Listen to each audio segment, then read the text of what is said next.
Okay, first, your most recent letter to Pentagon, where you noted that over $35 million of military aid to Ukraine went unspent, and Pentagon answered to our request, saying that the continuing resolution allows them to spend this money later, and also Laura Cooper testified that they figured that out. So is this your concerns?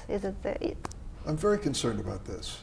We appropriated this money to be spent in the last fiscal year, which means by October 1st. And here we are deep into November and the money's still not spent. It is money that is supposed to be spent on critical military equipment to protect Ukraine. Here we are talking about 15–20% of the total amount of money still sitting on the table in the Pentagon. After all of this publicity, I cannot imagine the Trump administration is holding back this money from Ukraine. Listen, I've been to Ukraine since we've had some change in government there and a move in the right direction, and I think it's not a secret that there are elements of corruption still involved in the country, in the economy, in the government, and we want to make certain that any funds, American taxpayer funds that go to Ukraine, are not going to be wasted, misspent, or stolen.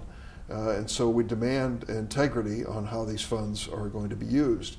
We did receive a certification from the Department of Defense months ago that they were prepared to release the funds.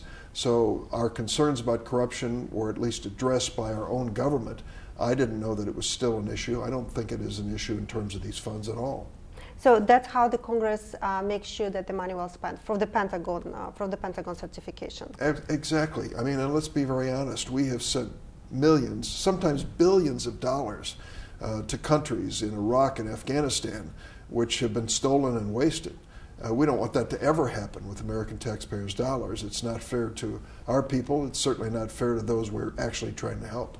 But in terms of the Ukraine, you're happy with how the money is spent? Yes, we did. And we were told by the Department of Defense they were ready to release the funds. I thought that was the end of the story. With the impeachment hearings, we know that it was just the beginning of the story.